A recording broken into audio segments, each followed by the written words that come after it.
हमारे दिमाग में ना पूरे दिन कुछ ना कुछ चलते रहता है। सुबह उठते ही कल की कोई बात याद आ जाती है, फिर आने वाले कामों की चिंता शुरू हो जाती है। किसी ने कुछ कह दिया था वो दोबारा याद आता है। फिर हम सोचते हैं कि आगे क्या होगा। और इस सब के बीच एक अजीब बात होती है, हम जिस पल में जी रहे होते हैं हमारा ध्यान अक्सर उसी पल में होता ही नहीं है। एक हाथ टोल की द पावर ऑफ नाउ इसी बात को बहुत गहराई से देखने के लिए कहती है। लेकिन किताब की शुरुआत में ही एक सवाल सामने आता है, अगर हमारे थॉट्स लगातार चलते रहते हैं तो क्या हम वही थॉट्स हैं? नमस्कार और स्वागत है आपका ट्रेंडिंग ट्वाइलाइट्स में। यह है वेडनेसडे विजडम, जहां हम किताबों को सिर्फ समराइज नहीं करते, हम उनके आइडियाज़ को समझते हैं और देखते हैं कि वो हमारी रोज़मर्रा की ज़िंदगी में कहाँ दिखाई देते हैं। आज की किताब थोड़ी अलग है। ये आपको ज़्यादा काम करने, ज़्यादा पैसे कमाने या ज़्यादा सक्सेसफुल बनने की कोई सीधी स्ट्रैटेजी नहीं देती, बल्कि ये एक और बुनियादी सवाल पूछती है, आप जिस तरह सोचते हैं क्या आप उस सोच से अलग होकर उसे देख सकते हैं? थोड़ा कंफ्यूजिंग है ना? आज हम समझेंगे एकहार्ट टोल की the power of now. Eckhart Tolle इस किताब में अपनी बात किसी प्रोडक्टिविटी सिस्टम से शुरू नहीं करते। वो पहले हमें अपने ही माइंड को देखने के लिए कहते हैं, क्योंकि उनके अनुसार हमारी बहुत सारी परेशानियां सिर्फ बाहरी परिस्थितियों से नहीं आती, हम उनके बारे में जो लगातार सोचते रहते हैं उससे भी आती है। मान लीजिए किसी दोस्त ने आपको एक ऐसी बात कह दी जो आपको पसंद नहीं आई। घटना शायद 5 मिनट की थी, लेकिन उसके बाद आपका दिमाग उसी बात को बार बार दोहरा सकता है। जैसे कि उसने ऐसा क्यों कहा, क्या वो मुझे पसंद नहीं करता, मुझे उस समय ही जवाब देना चाहिए था। और फिर वही घटना कई घंटों तक आपके साथ रहती है। यहाँ टोल एक बहुत इंटरेस्टिंग डिस्टिंक्शन करते हैं। घटना एक बार हुई थी, लेकिन हमारा माइंड उसे बार बार जी रहा है। यहाँ से किताब का पहला बड़ा विचार सामने आता है। हम अक्सर अपने थॉट्स को ऑब्जर्व करने की बजाय उनके साथ आइडेंटिफाई हो जाते हैं। एक छोटा सा एक्सपेरिमेंट करते हैं। चलिए अभी कुछ सेकंड के लिए अपने थॉट्स पर ध्यान दीजिए। आपके दिमाग में कोई आवाज़ चल रही होगी। शायद आप अगली लाइन के बारे में सोच रहे हैं, शायद कोई पुरानी बात याद आ गई, शायद आप सोच रहे हैं कि ये वीडियो कितना लंबा है। अब देखिए, अब सवाल है, जो व्यक्ति इन थॉट्स को नोटिस कर रहा है वो कौन है? अगर आप अपने थॉट को देख सकते हैं तो कम से कम उस मोमेंट में आप सिर्फ थॉट नहीं है। यही डिस्टिंक्शन टोल की पूरी टीचिंग का आधार बनती है। हमारा माइंड लगातार कमेंट्री करता रहता है, बिल्कुल क्रिकेट की कमेंट्री की तरह। बॉल यहाँ से आई, बॉल वहाँ गई, बैट्समैन ने बॉल कैसे मारी, फील्डर्स की क्या गलती थी। बिल्कुल इसी तरह हमारा दिमाग भी अलग अलग थॉट्स के पीछे भागता रहता है। वो चीज़ों को लेबल करता है, कंपेयर करता है, पास्ट से जोड़ता है, फ्यूचर के बारे में अनुमान लगाता है और धीरे धीरे हमें ऐसा लगने लगता है कि हमारी पूरी रियलिटी यही है। लेकिन टॉल कहते हैं कि एक अलग पॉसिबिलिटी है। थॉट को रोकना नहीं है, पहले उन्हें देखना है। यहाँ एक बहुत कॉमन मिसअंडरस्टैंडिंग हो सकती है। अगर कोई कहे प्रेजेंट में रहो तो हम सोच सकते हैं कि इसका मतलब है कि दिमाग में कोई थॉट नहीं आना चाहिए, लेकिन प्रैक्टिकली ऐसा बहुत मुश्किल है। और टोल का पॉइंट भी सिर्फ थॉट्स को ज़बरदस्ती बंद करना नहीं है, वो अवेयरनेस की बात करते हैं। अगली बार जब कोई परेशान करने वाला थॉट आए, तुरंत उसके पीछे मत चलिए, बस नोटिस कीजिए, अभी मेरे दिमाग में ये थॉट चल रहा है, बस इतना। उदाहरण के लिए, अगर आपको किसी प्रेजेंटेशन को लेकर चिंता हो रही है तो सामान्य रिएक्शन होगा, अगर मैं भूल गया तो, अगर सबके सामने खराब हो गया तो। लेकिन अवेयरनेस वाला अप्रोच कुछ अलग होगा। आप पहले नोटिस करेंगे, मैं अभी प्रेजेंटेशन के बारे में डर वाले थॉट सोच रहा हूँ। ये छोटा सा अंतर है, पहले आप थॉट के अंदर थे, अब आप थॉट को देख रहे हैं। और यही किताब का एक बहुत महत्वपूर्ण शुरुआती कदम है। अब टोल एक और चीज़ पर ध्यान दिलाते हैं। हमारा माइंड अक्सर 2 जगहों पर घूमता रहता है, जो हो चुका है और जो अभी हुआ ही नहीं है। पास्ट में हम मेमोरीज, रिग्रेट्स और पुराने एक्सपीरियंसेस को दोहराते रहते हैं। फ्यूचर में हम पॉसिबिलिटीज, फियर्स और एक्सपेक्टेशंस बनाते रहते हैं, लेकिन एक्चुअल लाइफ कहाँ हो रही है? अभी। आपका शरीर अभी इस जगह पर है, आप ये वीडियो अभी देख रहे हैं, लेकिन आपका माइंड शायद कहीं और जा चुका है। यही वजह है कि कभी कभी पूरा दिन निकल जाता है और रात में लगता है आज मैंने किया ही क्या। काम बहुत होता है, लेकिन उस काम को जीने के बजाय हम लगातार अगले काम के बारे में सोच रहे होते हैं। टोल के अनुसार नाउ कोई क्लॉक पर लिखा हुआ एक छोटा सा समय नहीं है। ये वो अवस्था है जिसमें आपका अटेंशन उस मोमेंट के साथ है जो वास्तव में अभी हो रहा है। अब एक सवाल आता है, अगर माइंड बार बार भटकता है तो क्या करे? टोल का एक प्रैक्टिकल तरीका है अपने शरीर की तरफ अटेंशन लाना। अभी अपने हाथों को महसूस कीजिए, कुर्सी पर बैठने का एहसास नोटिस कीजिए, सांस पर ध्यान दीजिए, आसपास की आवाज़ें सुनिए। आपको कुछ बदलना नहीं है, बस जो अभी मौजूद है उसे नोटिस करना है। ये छोटी सी प्रैक्टिस इसलिए यूज़फुल है क्योंकि बॉडी हमेशा नाव में होती है। आपका माइंड कल में जा सकता है, अगले महीने में जा सकता है, लेकिन आपका शरीर तो इसी मोमेंट में है। इसलिए बॉडी अवेयरनेस एक तरह से प्रेजेंट मोमेंट में वापस आने का रास्ता बन जाती है। यहाँ तक सुनने के बाद शायद आपको लगे कि ठीक है, थॉट्स को ऑब्जर्व करना है और प्रेजेंट में रहना है, तो चलो हम ये कर लेंगे। लेकिन फिर एक मुश्किल सिचुएशन आती है, पेन। जब कोई इमोशनल पेन होता है ना, जैसे कि जब कुछ हमारी एक्सपेक्टेशन के हिसाब से नहीं होता, जब कोई हमें रिजेक्ट कर देता है, जब हम किसी चीज़ को खो देते हैं, तब प्रेजेंट में रहना सबसे मुश्किल हो जाता है। और यही द पावर ऑफ नाउ अगली गहराई में जाती है। टोल कहते हैं कि हम सिर्फ थॉट से ही नहीं जुड़ते, हम अपने इमोशनल पेन के साथ भी एक पैटर्न बना लेते हैं। इसी से किताब का अगला बड़ा कॉन्सेप्ट आता है, द पेन बॉडी। और इसे समझे बिना द पावर ऑफ नाउ का सबसे महत्वपूर्ण हिस्सा अधूरा रह जाएगा। तो अब तक हमने देखा कि हमारा दिमाग लगातार पास्ट और फ्यूचर में जाता रहता है, लेकिन सिर्फ थॉट्स ही हमें परेशान नहीं करते। कभी कभी ऐसा होता है कि कोई छोटी सी बात अचानक बहुत बड़ा इमोशनल रिएक्शन पैदा कर देती है। किसी की बात सुनकर गुस्सा आ जाता है, कोई पुरानी याद आते ही मूड खराब हो जाता है, और हमें खुद भी समझ में नहीं आता कि रिएक्शन इतना स्ट्रॉन्ग क्यों था। यही एक हाथ टोल पेन बॉडी की बात करते हैं। यहाँ पेन बॉडी मतलब वो जमा हुआ इमोशनल पेन है जो हमारे पुराने एक्सपीरियंस से जुड़ा हो सकता है। जैसे कि मान लीजिए किसी व्यक्ति को बचपन से बार बार ये महसूस कराया गया है कि वो पर्याप्त अच्छा नहीं है। बाद में उसकी जिंदगी में कोई कैजुअली कह देता है तुमसे ये काम ठीक से नहीं हुआ। हो सकता है सामने वाले का इंटेंशन इतना बड़ा कुछ कहना भी ना हो, लेकिन उस व्यक्ति का रिएक्शन बहुत ज़्यादा इंटेंस हो जाता है। आपको क्या लगता है ऐसा क्यों होता है? क्योंकि उस एक कमेंट ने पुराने इमोशनल पेन को एक्टिवेट कर दिया।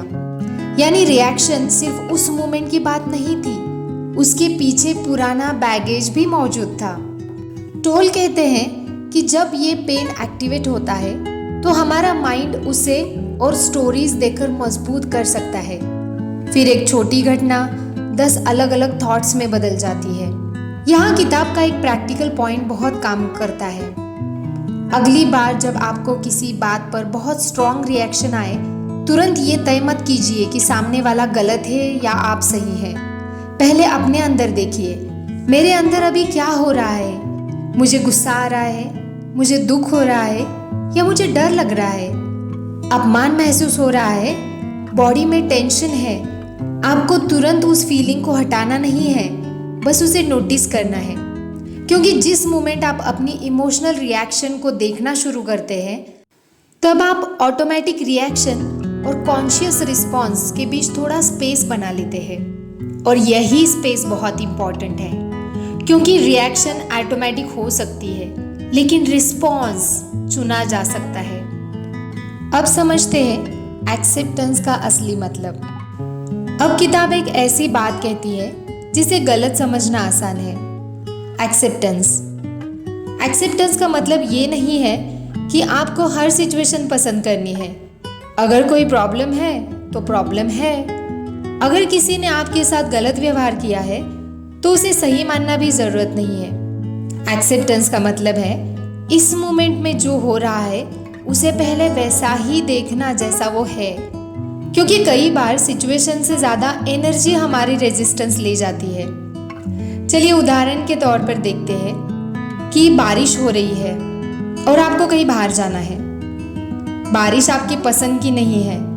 अगर उसके खिलाफ कुछ देर तक मेंटली लड़ सकते हैं तो आप कहेंगे कि आज ही क्यों बारिश होनी थी, अब मेरा पूरा प्लान खराब हो गया। लेकिन बारिश फिर भी नहीं रुकेगी, सिचुएशन वही है। अब आपके पास दो चीजें हैं, एक सिचुएशन और दूसरी उसके खिलाफ आपका लगातार मेंटल रेजिस्टेंस। एक्सेप्टेंस दूसरे हिस्से को कम करने की कोशिश है ताकि आप एक्चुअल सिचुएशन पर ध्यान दे सके। अभी आगे देखते हैं इनर रेजिस्टेंस कैसे बढ़ती है। टोल के अनुसार हम कई बार प्रेजेंट मोमेंट को इसलिए रिजेक्ट करते हैं क्योंकि हमारा माइंड सोचता है ये ऐसा नहीं होना चाहिए था, लेकिन जो हो चुका है वो उस मोमेंट में ऑलरेडी रियलिटी है। अब उसके साथ काम करना है। मान लीजिए आपका एग्जाम अच्छा नहीं गया। आपके पास दो रास्ते हैं। पहला, मुझसे ऐसा क्यों हुआ, मैं हमेशा खराब करता हूँ, अब सब खत्म हो गया। और दूसरा, एग्जाम खराब गया, मुझे अच्छा नहीं लगा, अब मैं देखता हूँ कि गलती कहाँ हुई। दूसरे अप्रोच में प्रॉब्लम गायब नहीं हुई, लेकिन अननेसेसरी मेंटल सफरिंग कम हो सकती है। और यही किताब का प्रैक्टिकल साइड है। प्रेजेंट मोमेंट को स्वीकार करना प्रॉब्लम सॉल्विंग छोड़ना नहीं है, बल्कि कई बार यही आपको प्रॉब्लम को साफ तरीके से देखने देता है। अभी आगे समझेंगे ईगो की कहानी। अब हम किताब के एक और महत्वपूर्ण हिस्से पर आते हैं, ईगो।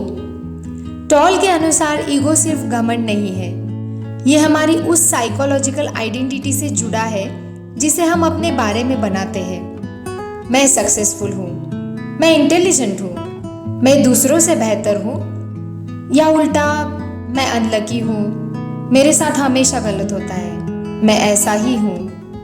इन सभी स्टेटमेंट्स में एक कॉमन चीज है, हम अपने बारे में एक कहानी बना लेते हैं, फिर हमारा माइंड उस कहानी को बचाने लगता है। इसलिए कोई हमारी तारीफ करे तो हमें अच्छा लगता है, कोई हमारी आइडेंटिटी को चैलेंज करे तो वो हमें डिफेंसिव हो जाते हैं।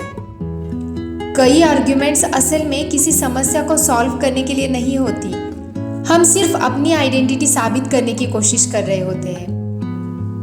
मैं और मेरी कहानी। एक छोटा एग्जाम्पल लेते हैं। दो लोग एक ही क्रिटिसिज्म सुनते हैं। पहला व्यक्ति सोचता है उसने मेरे काम की क्रिटिसिज्म की है, और दूसरा सोचता है उसने मुझे ही यूजलेस कहा है। बात शायद एक ही थी, लेकिन दूसरे व्यक्ति ने उसे अपनी आइडेंटिटी से जोड़ लिया। यही फर्क बहुत सारे इमोशनल रिएक्शंस में दिखाई देता है। इसलिए किताब हमें बार बार एक कदम पीछे हटने के लिए कहती है। अपने थॉट्स को देखिए, अपनी इमोशंस को देखिए, अपनी रिएक्शंस को देखिए, और धीरे धीरे ये समझने की कोशिश कीजिए कि आपके अंदर ये सब हो रहा है, लेकिन आप सिर्फ यही सब नहीं हैं। अब हम देखेंगे रिश्तों में इसका इस्तेमाल। ये कंसेप्ट रिलेशनशिप्स में और भी इंटरेस्टिंग हो जाती है। जब कोई करीबी व्यक्ति हमें हर्ट करता है तो हम सिर्फ उसकी बात नहीं सुनते, हम उसके साथ जुड़ी पुरानी सारी बातें भी निकाल देते हैं। पिछली बार भी ऐसा किया था, तुम हमेशा ऐसा करते हो, तुम कभी नहीं बदलोगे। फिर वर्तमान कन्वर्सेशन पुराने एक्सपीरियंसेस की पूरी फाइल बन जाती है। अगर उस मोमेंट में हम थोड़ा सा रुक सकते हैं और सिर्फ ये देखें कि अभी क्या हो रहा है, तो कन्वर्सेशन बदल सकती है। इसका मतलब ये नहीं है कि हर रिलेशनशिप बचाना चाहिए। इसका मतलब सिर्फ इतना है कि हम अपने पुराने इमोशनल बैगेज को हर नए मोमेंट में ऑटोमेटिकली लेकर ना आए। प्रेजेंट में जीना प्रैक्टिकली कैसा दिखता है? अब तक प्रेजेंट मोमेंट थोड़ा एब्स्ट्रैक्ट लग सकता है, लेकिन इसे रोजमर्रा के बहुत सिंपल तरीके से प्रैक्टिस किया जा सकता है। खाना खाते समय सिर्फ खाना खाइए, किसी से बात करते समय फोन एक तरफ रखकर सच में सुनिए। चलते समय अपने आसपास नोटिस कीजिए। नहाते समय अगले कामों की लिस्ट बनाने की बजाय उस मोमेंट को महसूस कीजिए। और जब कोई डिफिकल्ट इमोशन आए, उसे तुरंत दबाने या उससे भागने की बजाय कुछ सेकंड्स उसके साथ रहिए। देखिए, आपको पूरे दिन परफेक्टली प्रेजेंट रहने की जरूरत नहीं है। माइंड भटकेगा, फिर आप नोटिस करेंगे और वापस आएंगे। यही प्रैक्टिस है। लेकिन अब किताब एक और बहुत गहरे सवाल पर पहुंचती है। अगर थॉट्स हमारे ऊपर इतना प्रभाव डालते हैं, अगर इमोशंस हमें बार बार पास में खींच लेते हैं, तो क्या कोई ऐसा तरीका है जिससे हम अपने माइंड से थोड़ा अलग होकर जी सके? यही टोल इनर स्टिलनेस, कॉन्शियसनेस और हमारे भीतर मौजूद उस अवेयरनेस की बात करते हैं जो थॉट्स को देख सकती है। और फिर किताब एक बेहद प्रैक्टिकल जगह पर पहुंचती है। आप अपने प्रेजेंट मोमेंट को सिर्फ सोचकर नहीं, अपनी अवेयरनेस को शरीर में वापस लाकर भी अनुभव कर सकते हैं। तो हमने अब तक देखा कि हमारा माइंड कैसे हमें पास्ट और फ्यूचर में ले जाता है और कैसे पुराने इमोशनल पैटर्न्स हमारी रिएक्शंस को प्रभावित कर सकते हैं। लेकिन यहाँ एक प्रैक्टिकल सवाल आता है। अगर माइंड को पूरी तरह चुप कराना मुश्किल है, तो प्रेजेंट मोमेंट को महसूस कैसे किया जाए? एक हाथ टोल इसके लिए किसी कॉम्प्लिकेटेड टेक्निक से शुरुआत नहीं करते। वो हमें एक ऐसी चीज की तरफ वापस ले जाते हैं जो हमेशा हमारे साथ है, हमारा शरीर। अपने शरीर में वापस आना। अभी एक छोटा सा काम करके देखिए। अपने हाथों पर ध्यान दीजिए। उन्हें देखना नहीं है, बस उनके अंदर का एहसास नोटिस करना है।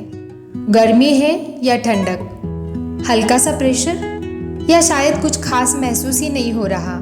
कोई बात नहीं, बस ध्यान वहाँ है। यही बॉडी अवेयरनेस है। टोल के अनुसार हमारा माइंड कहीं भी जा सकता है, कल की घटना में, अगले महीने की चिंता में, लेकिन शरीर हमेशा इसी मोमेंट में मौजूद है। इसलिए जब माइंड बहुत ज़्यादा चल रहा हो, तो शरीर पर ध्यान लाना आपको वर्तमान में वापस ला सकता है।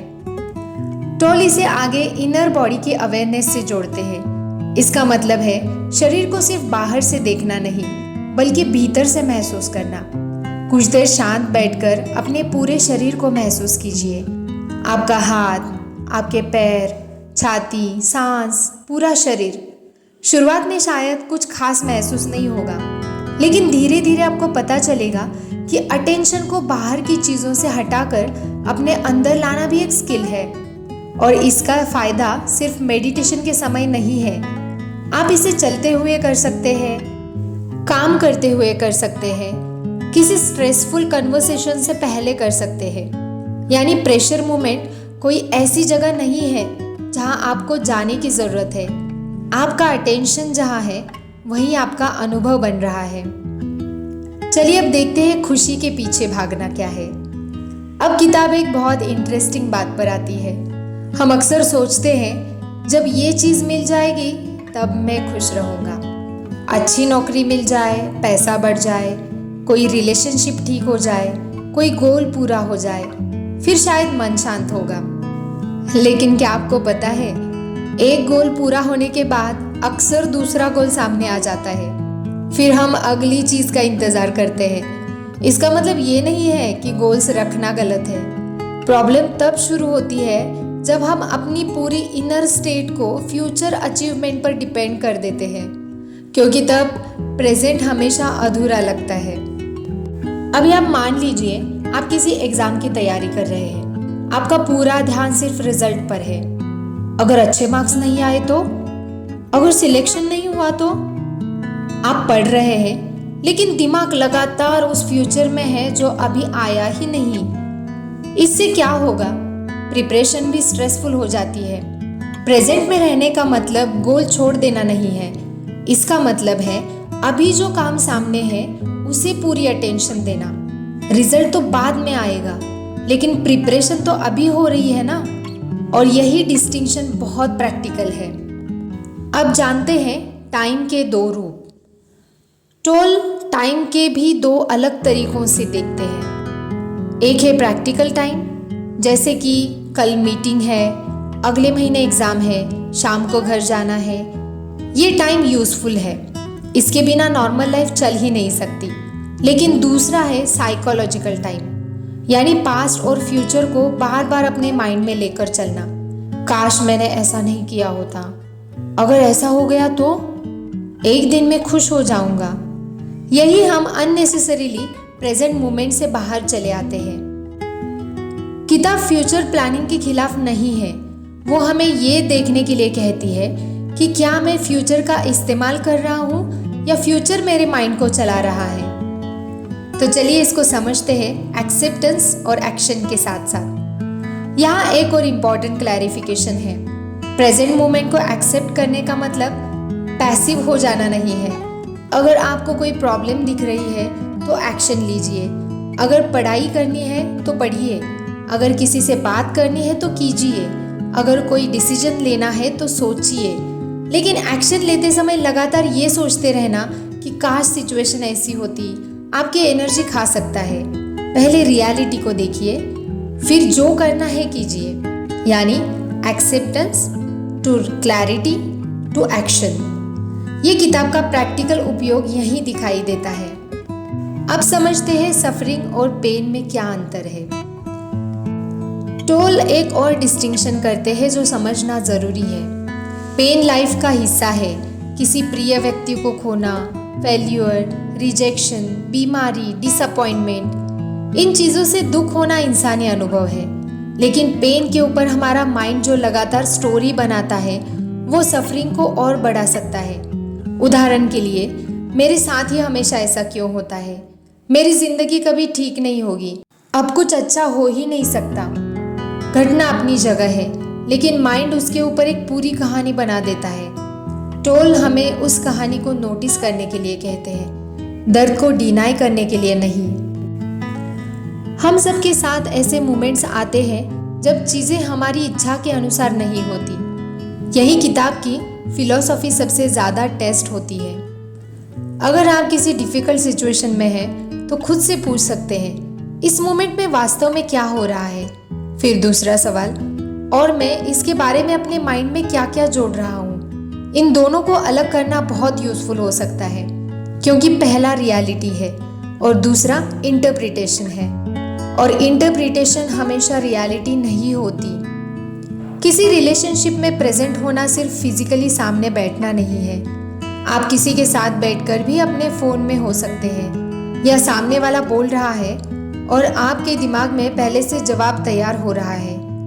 टोल की टीचिंग को यहाँ प्रैक्टिकली देखें तो प्रेजेंस का मतलब है सामने वाले को सच में सुनना, बिना तुरंत डिफेंड किए, बिना हर बात को अपनी कहानी से जोड़कर, बिना ये सोचते हुए कि अब मुझे क्या जवाब देना है।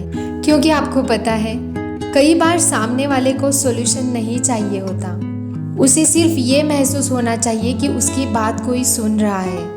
और इसके लिए किसी बड़ी टेक्निक की ज़रूरत नहीं है, सिर्फ अटेंशन चाहिए। अगर द पावर ऑफ नाउ को रोज़मर्रा की ज़िंदगी में इस्तेमाल करना हो तो शायद शुरुआत इन 4 छोटी प्रैक्टिसेस से की जा सकती है। पहली, थॉट्स को नोटिस करना, हर थॉट पर विश्वास करना ज़रूरी नहीं। दूसरी, बॉडी अवेयरनेस, दिन में कुछ बार अपने शरीर और सांस पर ध्यान लाना। तीसरी, प्रेजेंट टास्क पर पूरा ध्यान, जो काम अभी सामने है उसमें रहना।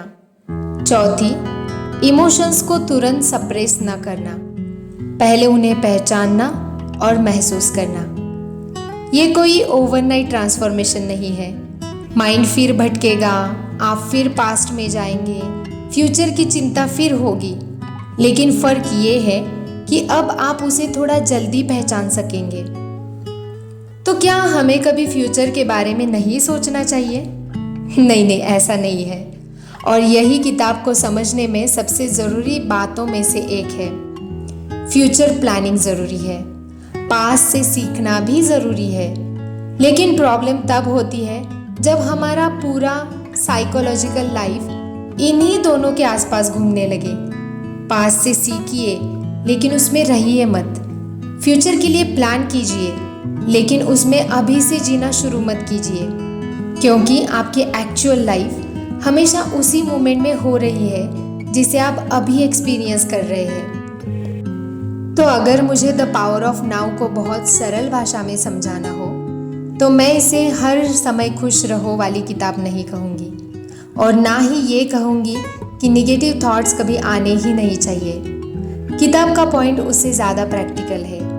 अपने थॉट्स को देखना सीखिए, अपनी इमोशंस को पहचानना सीखिए, पास्ट और फ्यूचर को उनकी सही जगह पर रखिए, और सबसे ज़रूरी उस मोमेंट को पूरी तरह एक्सपीरियंस करना सीखिए जिसमें आपकी ज़िंदगी अभी हो रही है।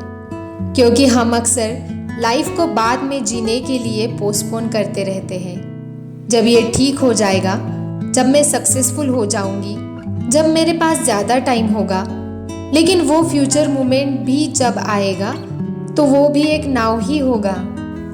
इस किताब के बाद शायद सबसे इंटरेस्टिंग चीज़ ये नहीं है कि आप कितने बजे उठते हैं, कितने गोल्स बनाते हैं या कितनी प्रोडक्टिविटी हासिल करते हैं। शायद ज़्यादा ज़रूरी सवाल ये है कि आप जो कर रहे हैं क्या उस समय सच में वही मौजूद है।